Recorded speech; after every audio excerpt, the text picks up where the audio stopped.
નમસ્કાર મિત્રો, સ્વાગત છે તમારું અમારી ચેનલ નવિકા સ્ટોરી પર એક નવા વિડીયોમાં। મિત્રો, જો તમારા લગ્ન થવામાં તમારી કુંડળી તમને નડતી હોય, તેમજ ગ્રહ નડતા હોય અને છોકરા કે છોકરી માટે માગાંતો આવતા હોય, પરંતુ વાત આગળ ચાલતી ન હોય, તો આ ઉપાય તમારે જરૂર કરવો જોઈએ। તો મિત્રો, વિડીયોમાં આગળ જતા પહેલા જો તમે ઈચ્છતા હોય કે માતાજીની કૃપા તમારી ઉપર સદા બની રહે, તો વિડીયોને લાઈક કરી અને કમેન્ટમાં જય માતાજી જરૂર લખી દેજો, કે જેથી માતાજીની કૃપા તમારી ઉપર સદા બની રહે। મિત્રો, જે લોકોના દીકરા કે દીકરીના લગ્નમાં ખૂબ જ વિલંબ થાય છે, તો એવા મારા ભાઈઓ તથા બહેનો માટે અમે આજે એવો એક રામબાણ ઉપાય લઈને આવ્યા છીએ કે આ ઉપાયને માત્ર 5 દિવસ કરવાથી તમારા લગ્નનો યોગ બની જશે। આ ઉપાય તમારે માત્ર 3 વખત જ કરવાનો છે અને તમને આનું પરિણામ તરત જ જોવા મળશે। મિત્રો, જ્યારે કોઈ દીકરા કે દીકરીના લગ્ન ન થાય ત્યારે કેવલ એક દીકરો અથવા તો દીકરીની ચિંતા નથી થતી, પણ તેમના માતા પિતા તેમજ તેના પરિવારને પણ ચિંતા વધતી જાય છે। ઘણા બધા ઉપાયો તે લોકો માટે પોતાની રીતે કરતા હોય છે, પણ તેનું પરિણામ પણ કંઈ મળતું નથી। તે ઘણા બધા ઉપાયો કરે છે, પણ તેમ છતાં તેના લગ્નનો યોગ બનતો નથી।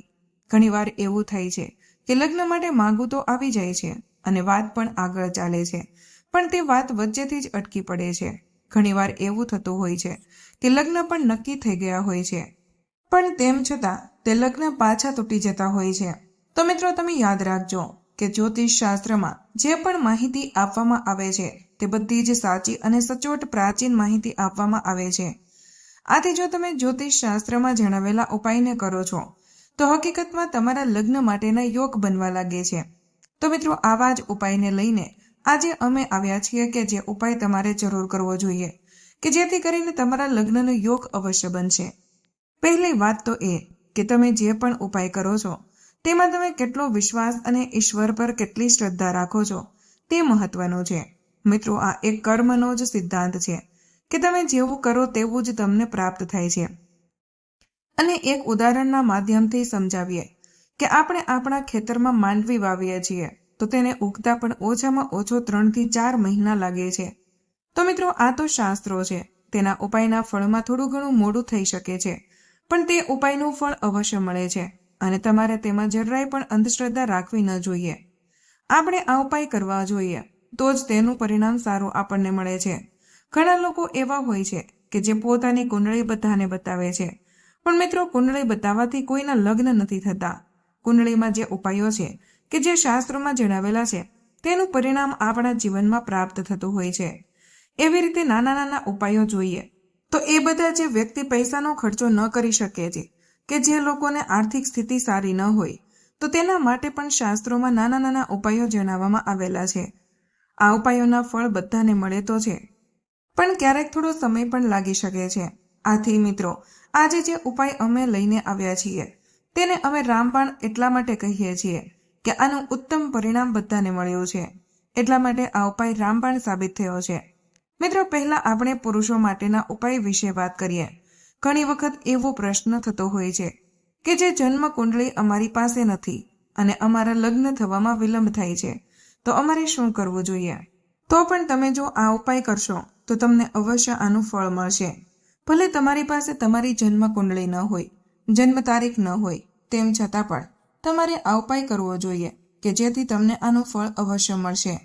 શનિ, રાહુ, કેતુ, મંગળ, શુક્ર અને શનિ ગ્રહ એ બધાની અસર કેવળ માનવ જાત ઉપર જ નથી થતી।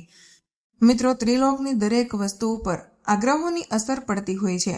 એટલા માટે મિત્રો, ગ્રહોની સ્થિતિ અનુસાર ખબર ન હોય તેમ છતાં પણ તમે ઉપાય કરશો તો આનું પરિણામ તમને અવશ્ય સારું મળશે। ઉપાય ક્યારે કરવાનો છે એ પણ જાણી લઈએ। આ ઉપાય મિત્રો 11 થી પૂર્ણિમાની વચ્ચે કરવાનો છે અને આ ઉપાય માત્ર 3 વખત જ કરવાનો છે, એટલે કે 3 માસ સુધી આ ઉપાય કરવાનો છે, પણ આનું પરિણામ તમને ઉત્તમ મળી શકે છે। તો મિત્રો, વિડીયોના ઉપાયમાં આગળ વધતા પહેલા હું તમને એક વિનંતી કરું છું કે જો તમે અમારી ચેનલ પર નવા હોય તો અમારી ચેનલ નવિકા સ્ટોરીને આજે જ સબસ્ક્રાઇબ કરી દેજો, કે જેથી કરીને આવા જ લગ્ન સંબંધિત ઉપાય તમને દરરોજ મળતા રહે। અને વિડીયો ગમે તો લાઈક પણ કરી દેજો, કે જેથી કરીને તમારા લગ્નનો યોગ અવશ્ય બનશે। ઉપાય કરવા માટે 11ના દિવસે તમારે સૂર્ય ઉગે તે પહેલા ઉઠી જવાનું છે 11ના દિવસે તમારે આજુબાજુમાં કોઈ પણ હનુમાન દાદાનું મંદિર હોય તો ત્યાં તમારે ચણા અને ગોળ લઈને જવાનું છે અને હનુમાન દાદાની પૂજા કરીને ગોળ અને ચણા હનુમાન દાદાને અર્પણ કરી દેવાના છે. મિત્રો, ત્યાં જ બેસીને તમારે 3 વખત બજરંગ બાણના પાઠ કરવાના છે અને 11 વખત હનુમાન ચાલીસાના પાઠ કરવાના છે. આ ઉપાય તમને થોડો કઠિન લાગશે, પણ આનું પરિણામ તમને ઉત્તમ સાબિત થશે. આ ઉપાય તમે 5 દિવસ નિત્યક્રમ સાથે પૂર્ણિમા સુધી કરવાનો છે. અને મિત્રો, આ 5 દિવસ સુધીમાં તમારે સાત્વિક વિચારોમાં જ રહેવાનું છે. ઘણી વખત એવું થાય છે કે વ્રતનું પરિણામ આવતું નથી, તો આનું કારણ છે આપણા વિચારો. એ દિવસોમાં તમે જેવું વિચારો છો એવું તમને ફળ પ્રાપ્ત થાય છે. તો મિત્રો, આ 5 દિવસ કોઈની નિંદા ન કરવી, કોઈનું ખોટું ન કરવું, કોઈનું નુકસાન ન કરવું. આથી તમારે આવા સાત્વિક વિચારોનું પાલન કરવાનું છે અને મનમાં કોઈ પ્રત્યે ભેદભાવ રાખવાનો નથી. અને પછી તમે આ ઉપાયનું પરિણામ જોશો કે જેવું તમે વિચાર્યું પણ નહીં હોય. હવે આપણે મારી બહેનો દીકરીઓ માટે લગ્ન સંબંધિત ઉપાયો વિશે વાત કરીએ. મિત્રો, આ 5 દિવસનો ઉપાય જ્યોતિષ શાસ્ત્ર પ્રમાણે બહુ ઉત્તમ માનવામાં આવ્યો છે. તો મિત્રો, તમારી આજુબાજુમાં લક્ષ્મી નારાયણ ભગવાનનું મંદિર હોય અથવા તો નારાયણનું મંદિર હોય તો ત્યાં કેળનું વૃક્ષ હોય તો ત્યાં જવાનું છે. અથવા તો કોઈ પણ મંદિરની બાજુમાં જો કેળનું વૃક્ષ હોય તો ત્યાં તમારે જવાનું છે. તેની સાથે દૂધ, જળ, ચંદન અને ચોખા લઈને જવાનું છે. સૌથી પહેલા તમારે કેળને ચંદનથી તિલક કરવાનું છે, પછી ચોખા લગાવવાના છે અને કેળના વૃક્ષનું મૂળ હોય એટલે કે થડ હોય ત્યાં તમારે સૌથી પહેલા દૂધ અર્પણ કરવાનું છે. ત્યાર પછી જળ અર્પણ કરવાનું છે અને ત્યાર પછી તમારે તેની પાસે બેસીને ભગવાનને પ્રાર્થના કરવાની છે કે હું તમારી ઉપર વિશ્વાસ રાખીને પૂજા અર્ચના કરું છું, તો મારા લગ્નમાં જે વિલંબ થાય છે તે તમારી કૃપાથી દૂર થઈ જવો જોઈએ. પછી ત્યાંથી એક નાનકડો કેળના વૃક્ષનો કટકો સાથે લઈને આવવાનો છે અને મિત્રો, તમારે પીળા કપડામાં બાંધીને તમારા ડાબા હાથમાં બાંધી દેવાનો છે. તેની સાથે જ ત્યાં બેસીને 11 વિષ્ણુ સહસ્ત્રનામ પાઠ કરવાના છે.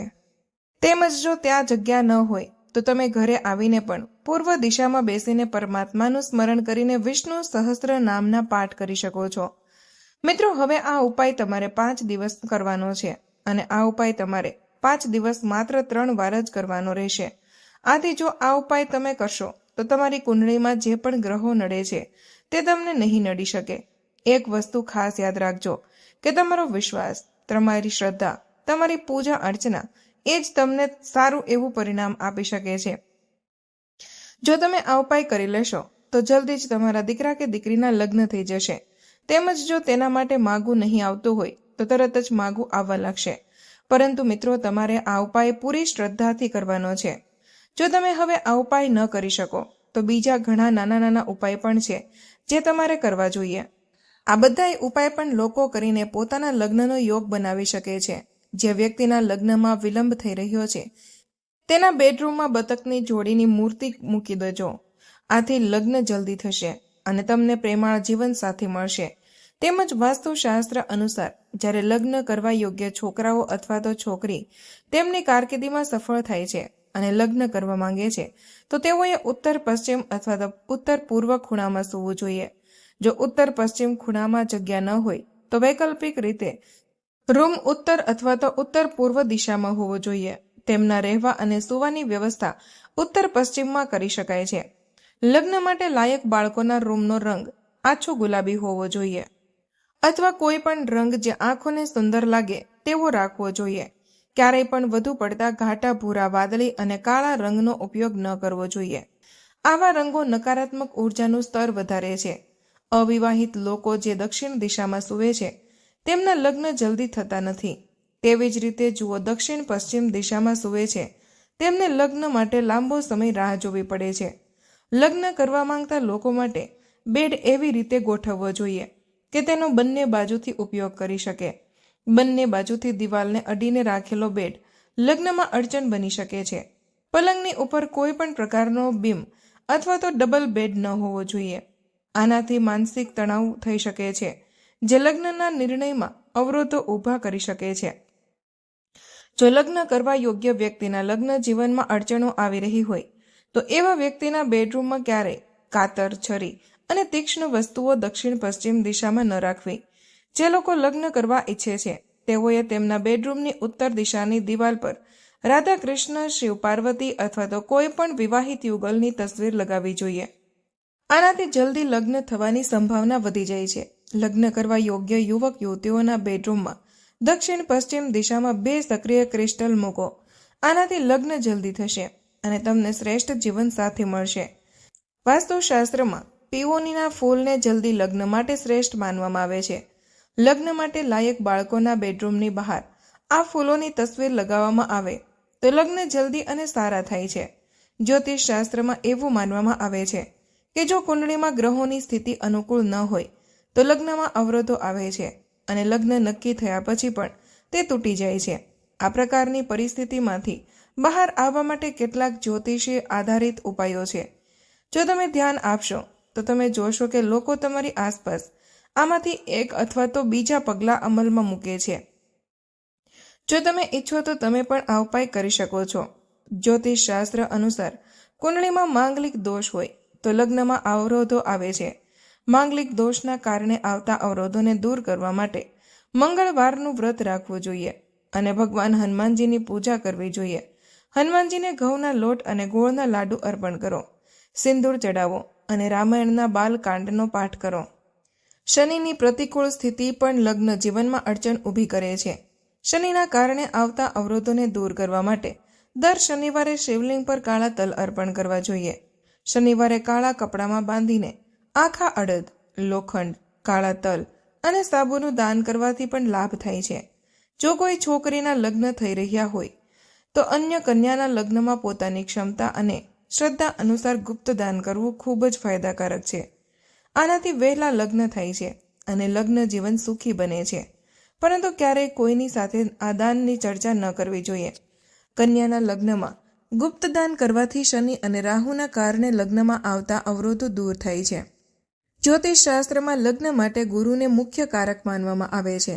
જો ગુરુની સ્થિતિ અનુકૂળ ન હોય તો લગ્નમાં વિલંબ થાય છે. ગુરુને પ્રસન્ન કરવા માટે ગુરુવારે પીળા વસ્ત્રો પહેરવા જોઈએ.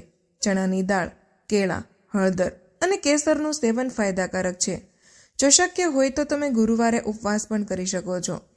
એવું પણ માનવામાં આવે છે કે જ્યારે ઘરમાં કોઈના લગ્ન હોય ત્યારે વરરાજાનો સાફો એટલે કે મોઢ લઈને પોતાના માથા પર રાખવાથી અવિવાહિત છોકરાના લગ્નમાં મદદ મળે છે.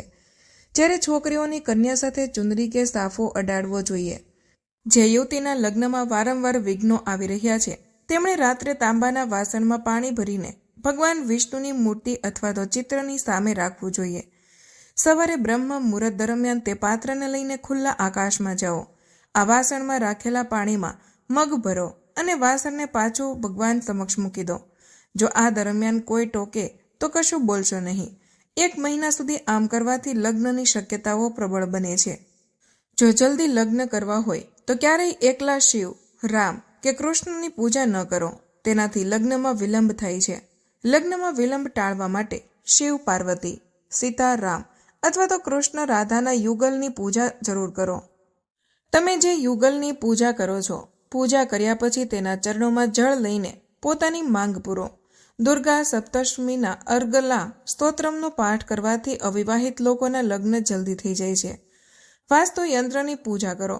જો કોઈ છોકરીને લગ્ન માટે જોવા જઈ રહ્યા હોય તો તેને જતા પહેલા ગોળ ખાવો જોઈએ. આનાથી વહેલા લગ્નની શક્યતાઓ ઊભી થાય છે. વહેલા લગ્નના ઉપાય તરીકે વ્યક્તિએ ભગવાન ગણેશની પૂજા કરવી જોઈએ અને તેમને લાડુ ચડાવવા જોઈએ. આમ કરવાથી અવિવાહિત પુરુષોના લગ્નના માર્ગમાં આવતા અવરોધો દૂર થાય છે.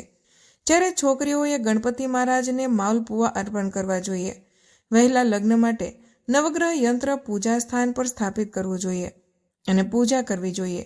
દર ગુરુવારે પાણીમાં 1 ચપટી હળદર નાખીને સ્નાન કરો. આના કારણે જલ્દી લગ્ન થવાની શક્યતાઓ સર્જાય છે. ભોજનમાં કેસરનું સેવન કરવું જોઈએ. આમ કરવાથી વહેલા લગ્નની શક્યતાઓ વધી જાય છે. તમારા કરતાં મોટી ઉંમરના લોકોને હંમેશા માન આપો. આમ કરવાથી તેના આશીર્વાદ મળે છે. ગુરુવારે કેળાના ઝાડની સામે શુદ્ધ ઘીનો દીવો પ્રગટાવો અને ગુરુના 108 નામનો જાપ કરો. આમ કરવાથી લોકોના જલ્દી લગ્ન થઈ જાય છે. પાણીમાં મોટી એલચી ઉમેરીને ઉકાળો. પછી આ પાણીને નહાવાના પાણીમાં મિક્સ કરો અને આ પાણીથી સ્નાન કરો. આ ઉપાયથી શુક્રના દોષો દૂર થાય છે ગૌરી શંકર રુદ્રાક્ષ ધારણ કરો. આમ કરવાથી લગ્નના યોગ જલ્દી બને છે. તો મિત્રો, આજનો વિડીયો અહીં પૂર્ણ કરીએ છીએ. આજની આ માહિતી તમને કેવી લાગી અને આ વિડીયો કયા શહેરમાંથી સાંભળી રહ્યા છો તે કમેન્ટમાં જરૂર જણાવજો. માહિતી પસંદ આવી હોય તો વિડીયોને લાઇક અને તમારા મિત્રો સાથે શેર કરજો. ચેનલ પર નવા હોય તો ચેનલને સબસ્ક્રાઇબ કરવાનું ભૂલશો નહીં. મળીએ એક નવા વિડીયોમાં. ત્યાં સુધી બધાને જય શ્રી કૃષ્ણ. ધન્યવાદ.